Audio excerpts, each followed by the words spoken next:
Hey everybody, live topic here. And for today's topic, I want to talk about building a resume in the American market. So without further ado, let's get into it.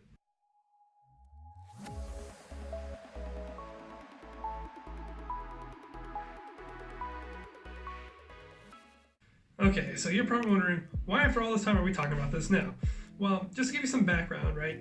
I actually have been doing this for about 6 years. I started initially helping homeless people to work with people with disabilities, to working with also veterans and, people who just graduated college or mid-career changers and all the like, right? And one thing that I hear consistently, and I, just started hearing again recently, is such things like, oh, the economy's bad, and that's why I'm not getting a call. Or, I applied for 20 different jobs, and every single day for over a year, and I've only gotten one call back. And, all these reasons, like they're only looking for this type of person or that type of person, and I'm just not getting a job because of all these excuses, right? And honestly, sometimes you might be right, but the fact of the matter is you really don't know.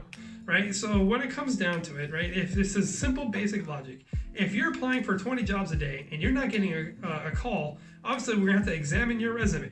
In other words, I like to call the resume the golden ticket to the chocolate factory, right? It is literally your calling card. It's not supposed to have everything on there about your whole entire life. It's supposed to be the thing that captures the attention of your audience, so that way you can get in the door to actually do an interview. Because the interview is where the magic really happens, right?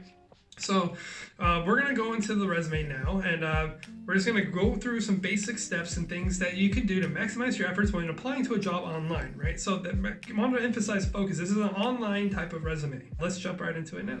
Okay, so here we are, we've made it to a typical resume that I would typically get while I was still back in New York, and that wasn't that long ago, right?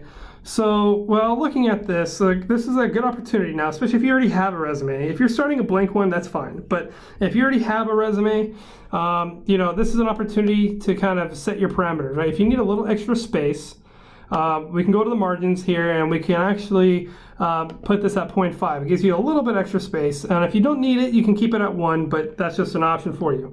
Another thing we notice here is that this is in Times New Roman. Now, while Times New Roman is a very popular choice, especially if you're in academia, because it's an academic font, right? If you're doing research, you're writing an essay, this is the font you use. But when you're coming to a resume, you really don't want to use this font. It's not the easiest font to read. It's not the easiest on the eyes.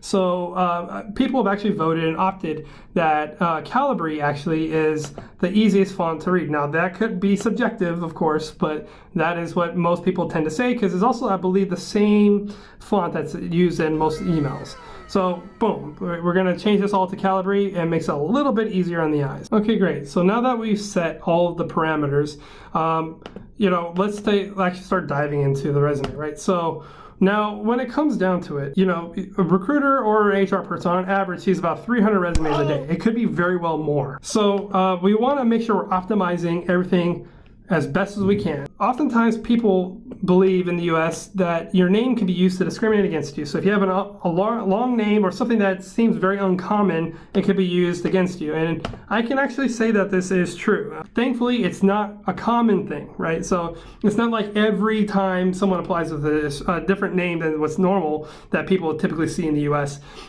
It doesn't mean that you're going to be discriminated against necessarily, but that is a topic for another time. But keep that in mind if that's something that concerns you. Julia lives on 123 ABC Street, Astoria, New York, 11105. Now, that is fine and dandy, and that's relatively, in New York City terms, a pretty centrally located place, right? But, Julia had mentioned before that Julia wants to go back to her roots and retail banking and become a retail banking manager at one of the branches in the New York City area, whether it be for Chase or another bank, right? She found a Chase Bank location that is opening for a position like that, and it's in Coney Island. So Coney Island is a lot further away than Astoria, right? It's, driving-wise, it's about over an hour, or train-wise, it's over an hour, especially during peak traffic times. So they might opt to not look at her resume based off of that, right? So, maybe the company, that's technically illegal and wrong to do in a sense. Maybe this company has hired someone that was far away before and within a difficult commute, and that person quit after 6 months because they got sick of the commute. And number two, let's just say that the job was in Midtown Manhattan. The story to Midtown is like maybe 20 minutes, not really hard at all. But the thing is that maybe, for whatever reason, this person doesn't like Astoria, right? Maybe they're more fans of Brooklyn or something like that, right? And they said, okay, well, I don't like me. I'm just looking for one reason to not look at a candidate. And you can say that this is a waste, but people are people nonetheless and are not perfect. And sometimes people do this kind of stuff. And go, okay, I'm not looking for Queens people. I'm looking for someone either in Manhattan or downtown Brooklyn or something like that. So really, we don't want to give them a reason. So we just get rid of it. Now, I like to save space and keep things in close proximity as much as possible when it's able to do, right? So I like to keep email and phone number on the same line. Obviously, you want to make sure that you're distinguishing them professionally. So what I like to do is I insert the vertical line symbol in there. It makes it look nice and neat. Now, the other problem that we're coming across here is that we have PokemonMaster01@hotmail.com. Now, probably not to tell this to most people, but you would be surprised the emails that I see on resumes sometimes.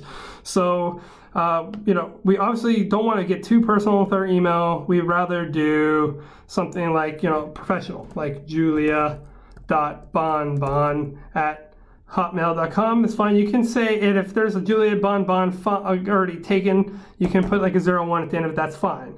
But now the other thing we're coming across is hotmail.com. Now, Hotmail is a fine email. People have been using it for years. If this was 2000, this would be expected, right? But the fact of the matter is that it is an outdated email system that a lot of people really don't use anymore. So this can't technically date you or, make it seem that you're not really into what's going on today, right? So we want to, correct that. If you don't have a Gmail already, I suggest you get one. But I'm pretty sure at this point, everyone does. So juliabonbon01@gmail.com, perfectly fine. All right, so now that we've finished with that, let's move on to the next stage. We see here an objective statement. So objective statements were a very popular option that many people used in America for many years, and even to this day, some people use it. Objectives are not the most viable way to get your information across to someone in HR. The reason why people did this in the past was because they thought that, the company thought that if your goals aligned with the position that you were applying for or the company's goals, you would be a fine candidate for them to pick. And while that can be useful and it's logical, a lot of people are less concerned about what your personal goals are or what your objectives are and more about what you can do for them, right? So we're going to focus more on a professional summary, right? Sorry about that. It's a professional summary. And we don't need these underlines, right? Because they can look a little tacky. There's a time and place, and it's just not necessary in this case. So we'll do that, and then we're gonna make this bold and highlight because we want to make sure the eyes are going where we want them to go. So that being said, I've taken the liberty to actually create a basic professional summary for Julia, who's looking to get into a banking retail management position. And here we go. Boom, here we go. You have the option here, business administration professional, to highlight this if you like, and then use it as a title. That's up to you. In this case, right, I said a business administration professional. I actually say a graduate because, Julia just graduated college, right? So if business administration graduate with 2 years of retail banking experience. The first line is very important because it's saying, I spent 4 years in college learning about business, and I spent 2 years outside of school actually in retail banking, which is relevant to the job that I'm applying for, really, is what she's saying. Now, you always want to make sure you're tailoring your summary or really your entire resume to the job that you're applying every single time. And this is a professional summary is a really great way to kind of tailor your resume to that said job. Okay, so for the next bit here, we're going to put our core competencies down. Now, the core competencies looks different because we're trying to say this is important, but it's not the most important thing. So look at it, but this is not what's going to get you the job, right? This is just to help you get through the first few rounds of someone looking at your resume. So the core competencies roughly are just things that you're good at and very knowledgeable on, and that how it's going to really guide them down here in your experience section of things that they should be looking out for. I took the liberty of creating that already, so boom. All right, so we put things, not your technical skills, right? So like not Microsoft Office, things like that. This is literally just those things I mentioned before. So business administration, office administration, right? So we're saying, okay, we got knowledge about business, right? We've got knowledge about the office operations. Maybe we should put like office operations instead, like operations, right? And then we got customer service, right? Which is always important in these types of roles. and research management and banking, right? So we're just trying to make ourselves relevant, and we're going to kind of emphasize this into our actual experience down below. So another thing, this looks a little tacky, right? You got all these lines and stuff like that. So what I like to do is after creating a table, I always go to no borders, and boom, it looks nice and neat now. All right, so that's been taken care of. Let's move on to experience, right? The real meat and potatoes of the resume. So this is just really easy, making it very easy for the person who's looking at your resume to kind of see what you're about. But eventually it's going to come down to this right here. So with experience, right, we always want to come across as a professional. So professional experience, we don't need that. And we don't need that. Boom.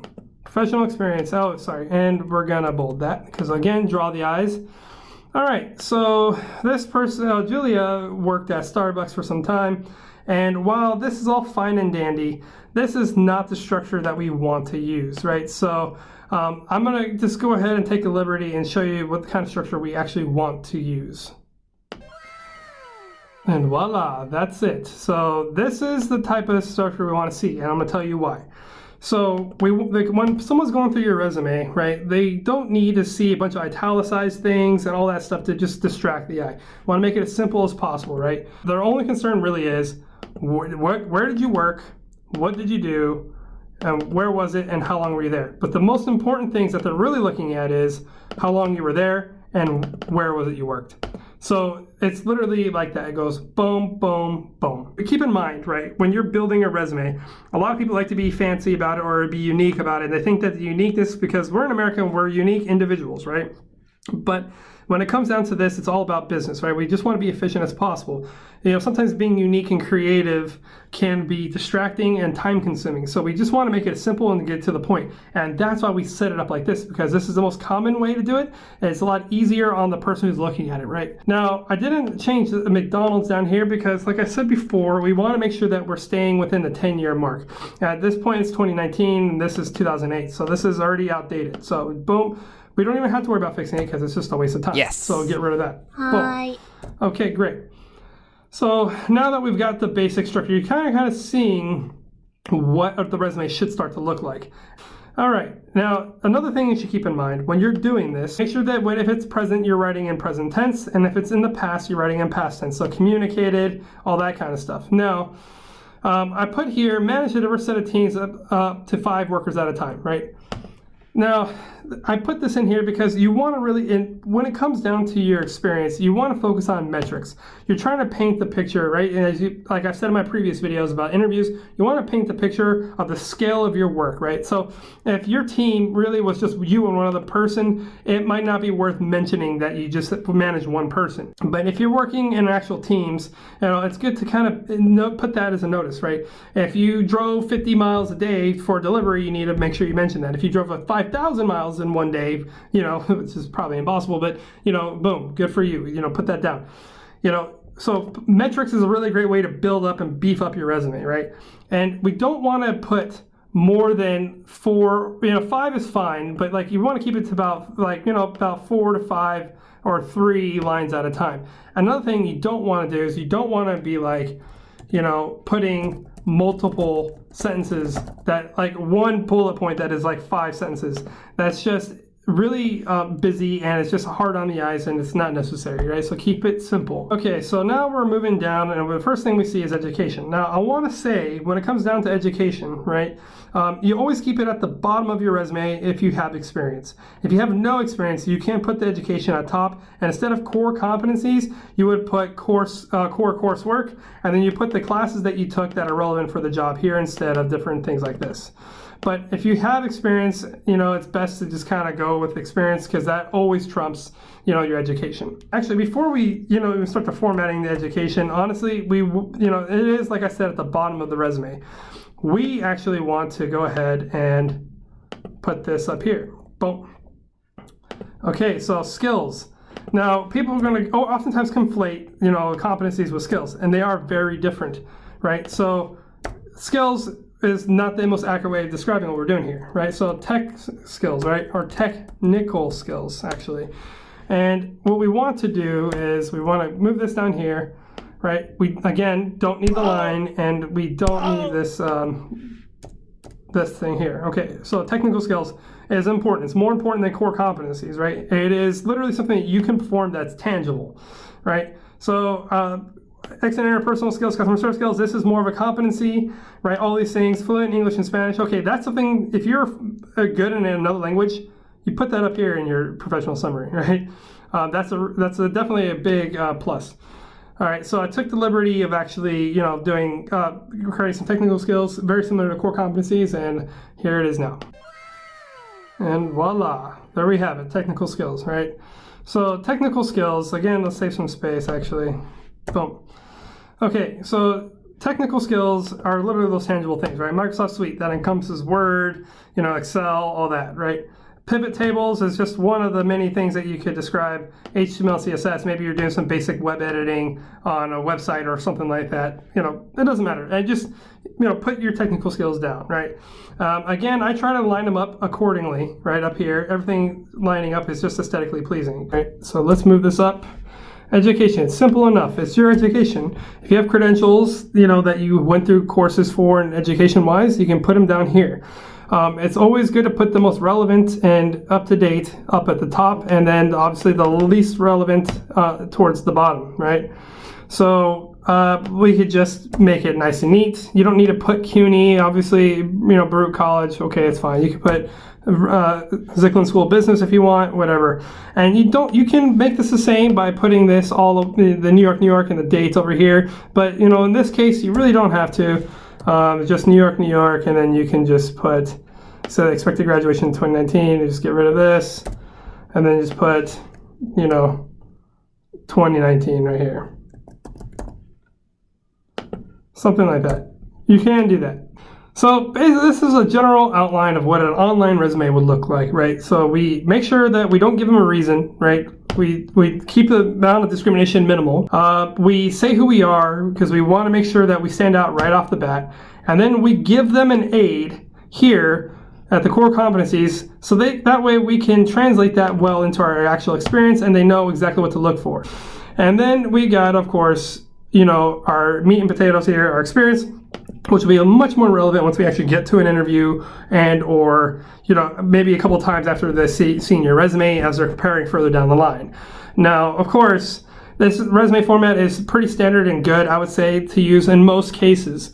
So my best advice to you is keeping everything nice and neat. So you can highlight this if you want. Maybe just highlight the name. Okay.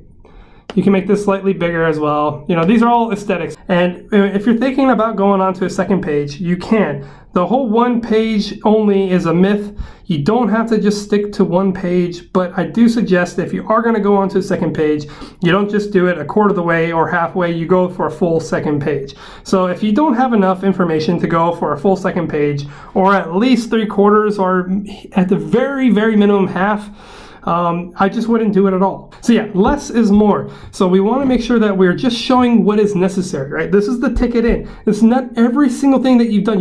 I was in the military. If I put down single thing that I did here in the for my military, it would take up pages and pages. It's about what's relevant and what could be useful for these jobs, right?